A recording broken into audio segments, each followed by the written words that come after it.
Jésus était né à Bethléem en Judée au temps du roi Hérode le Grand. Or voici que des mages venus d'Orient arrivèrent à Jérusalem et demandèrent: Où est le roi des Juifs qui vient de naître? Nous avons vu son étoile à l'Orient et nous sommes venus nous prosterner devant lui. En apprenant cela, le roi Hérode fut bouleversé et tout Jérusalem avec lui. Il réunit tous les grands prêtres et les scribes du peuple pour leur demander où devait naître le Christ. Ils lui répondirent: à Bethléem en Judée, car voici ce qui est écrit par le prophète.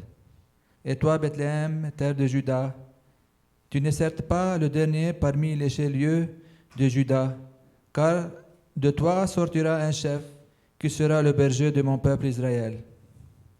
Alors Hérode convoqua les mages en secret pour leur faire préciser à quelle date l'étoile était apparue.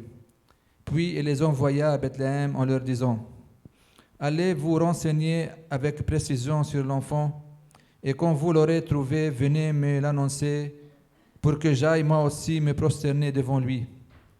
Après avoir entendu le roi, ils partirent, et voici que l'étoile qu'ils avaient vue à l'Orient les précédait, jusqu'à ce qu'elle vienne s'arrêter au-dessus de l'endroit où se trouvait l'enfant.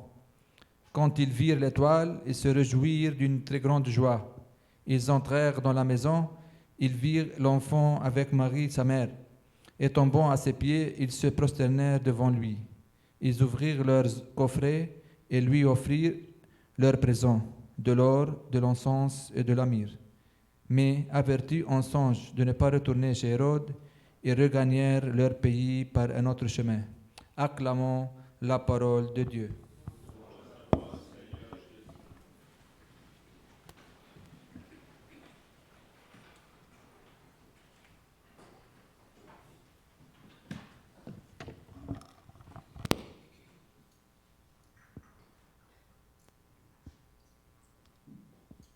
Bienvenue.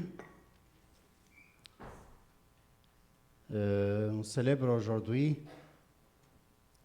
dans cette célébration eucharistique,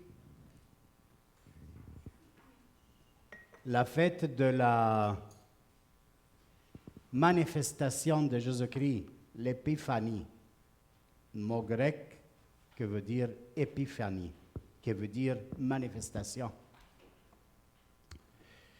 Mais dans le passé, l'Église célébrait l'épiphanie en 3 moments et la ramassait en un seul moment. Qu'est-ce qu'il dit les évangiles à propos de l'épiphanie du Seigneur? C'est-à-dire, quand est-ce qu'elle se manifestait le Seigneur? Première fois, quand le roi mages sont allés le visiter, n'est-ce pas? Alors ça, c'est la première manifestation. Jésus-Christ qui est annoncé aux nations. Deuxième fois manifesté, c'était dans le baptême. Quand les cieux s'est ouverts, une voix du ciel, elle dit: Voici mon Fils bien-aimé, dans lequel j'ai mis tout mon amour.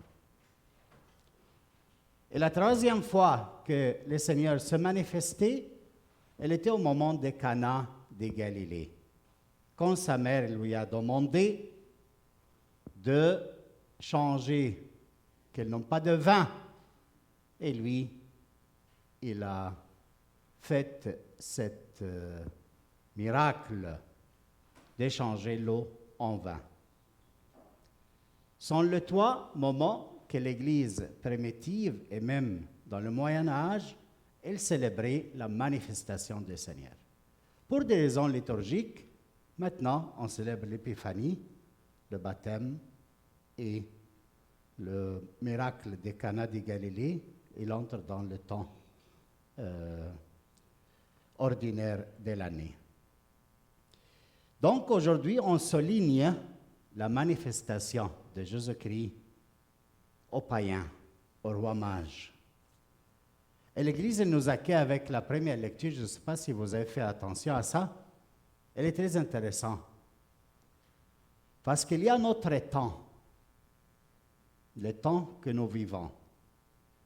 Mais le Seigneur, il a un autre temps, éternel. Nous avons le temps chronologique, le moment, les heures, les semaines, les jours, les semaines, les mois, l'année. Mais le Seigneur, il est éternel. Et le temps chez lui, il est éternel. Alors, il est devant lui tout le temps. Le passé, le présent, le futur. Et quand un prophète, il proclame une prophétie au nom du Seigneur, comme celle du prophète Isaïe ce matin qu'on a proclamée, chapitre 60, les premiers 6 versets, le prophète Isaïe, il fait quoi? Il voit dans son temps chronologique les événements. Qu'est-ce qui se passe devant lui dans ce moment? Mais il entre aussi dans le temps de Dieu. Il voit dans le dessein de Dieu plein d'amour toutes les expériences qui sont passées, et le présent et le futur. Et il parle, il dit, comme ça dit le Seigneur.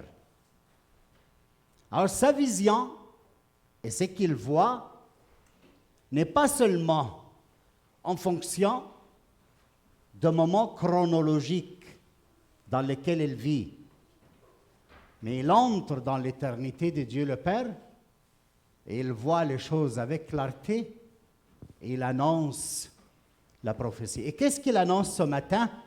Le prophète, l'Église nous le donne dans cette fête de la manifestation du Seigneur, l'Épiphanie. Il dit quoi? Il dit debout, Jérusalem. Qui est Jérusalem? La cité dans laquelle il vivait à l'époque. Mais Jérusalem aujourd'hui, c'est l'Église. Jérusalem, c'est la communauté chrétienne, nous qui sommes ici aujourd'hui.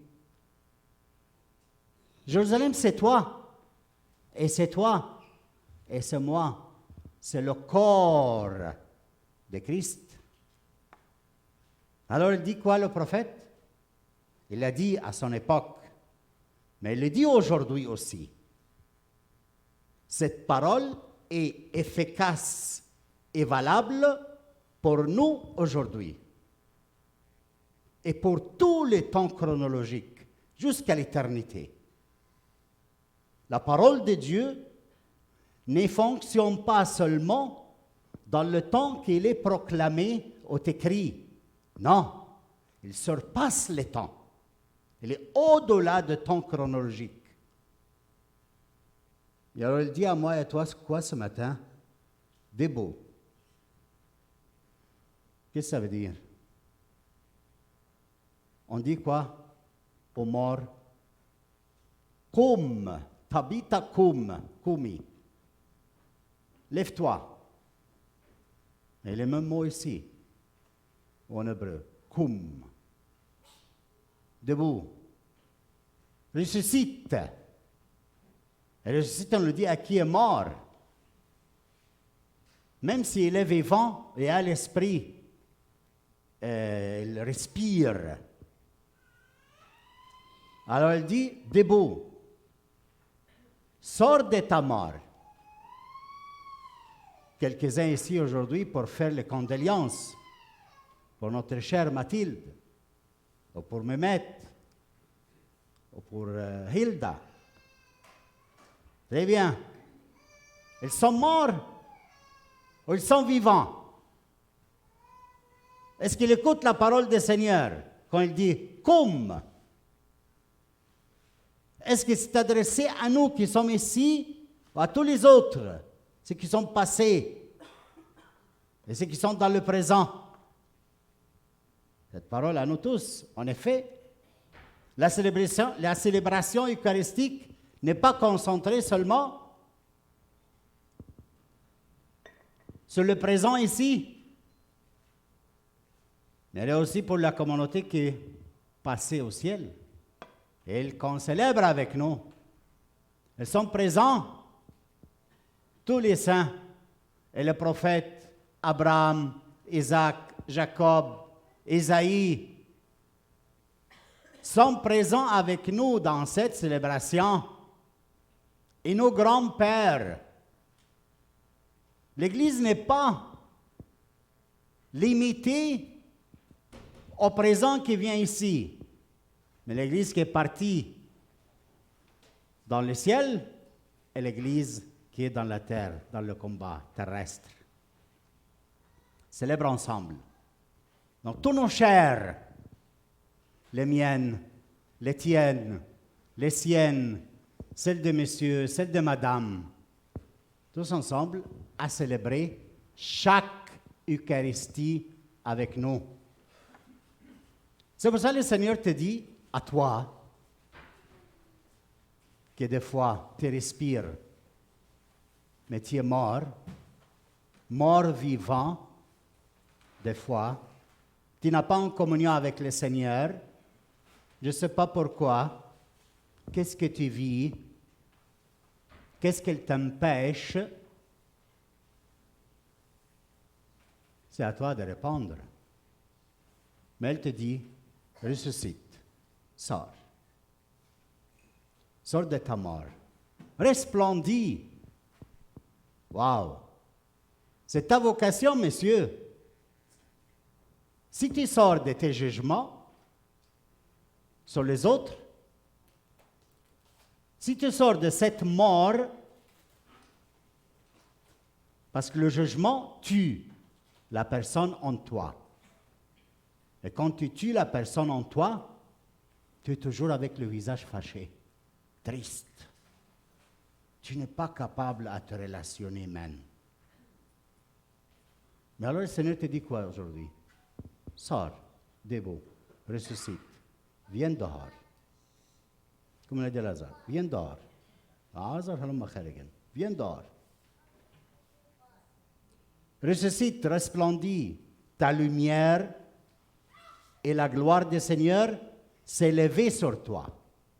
Qu'est-ce que c'est la gloire du Seigneur? Qu'est-ce que c'est la lumière du Seigneur? C'est notre Seigneur Jésus-Christ. C'est lui qui t'aime. À l'époque concrète de prophète Isaïe, n'était pas encore le Seigneur pris cher. Il n'a pas encore appris cher. Donc il le voyait. Mais dans nos jours, on l'a vu déjà venu. Alors sur toi, élevé le Seigneur.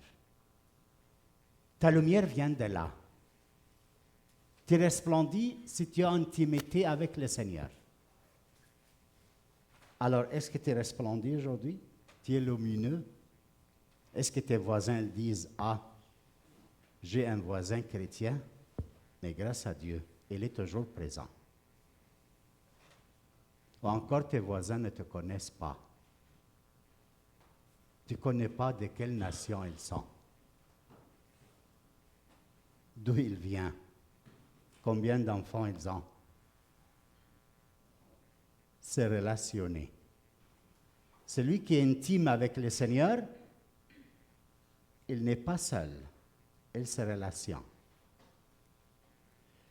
Et après il dit, le Seigneur se lève sur toi sa gloire apparaît.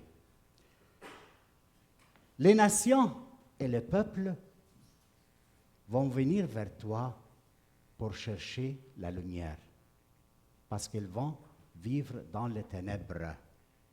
C'est ça qu'il dit à la première lecture. Lève les yeux alentour et regarde. Tous se rassemblent, ils viennent vers toi.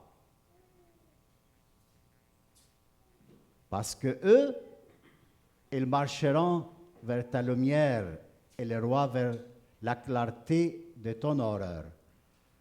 Lève les yeux et regarde. Quand les ténèbres envahissent la terre, dit le prophète Isaïe, et la confusion, tout le peuple, où ils peuvent regarder une lumière vers toi, Jérusalem, vers toi, l'Église. vers toi, mon frère, vers toi, ma sœur, que vous êtes ici ce matin. La confusion va venir sur toute la terre et tout le peuple.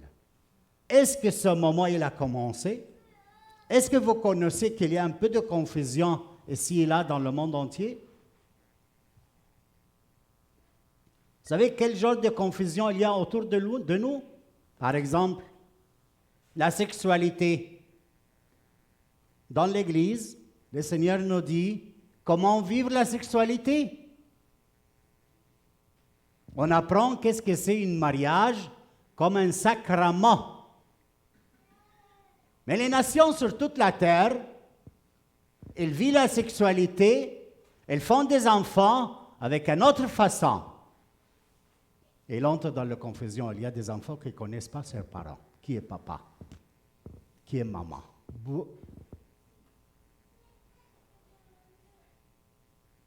Comment il va être élevé, son papa et son maman? Vous voyez qu'est-ce qu'il nous attend? Pourquoi le Seigneur te dit, laisse que j'entre en intimité avec toi pour que ta lumière resplendisse? Parce qu'il t'attend, messieurs, d'un monde qui ne connaissent pas leur gauche de leur droite, d'où il vient, qui est leur père, où ils vont, quel sens il a leur vie. Rien. Mais toi, et moi, le Seigneur nous appelait à entrer dans l'Église, à recevoir le baptême, à resplendir. Nous savons, comme le Christ, d'où il vient, où il va, et quelle est sa mission sur la terre. Avec le baptême, on va le célébrer. On entre dans la mission de Christ, et la mission de Christ devient la mission de l'Église. Et quelle est la mission de l'Église? Manifester cet amour. Aimer les nations dans les ténèbres comme ça. Le monde qui t'attend. Alors tu n'es pas chrétien pour toi. Tu n'as pas de papa et maman chrétiens pour que tu profites seulement de toi. Non. Tu as des parents chrétiens. Tu es chrétien et tu es baptisé en fonction de monde qui t'attend pour être sauvé.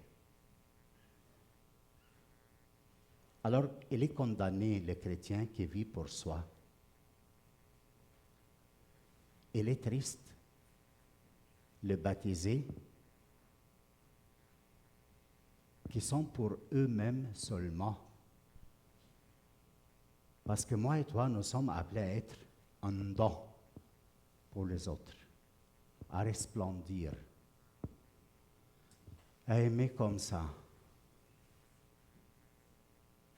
Alors, ce matin, dans la fête de l'Épiphanie, on demande au Seigneur qu'il se manifeste au roi mage,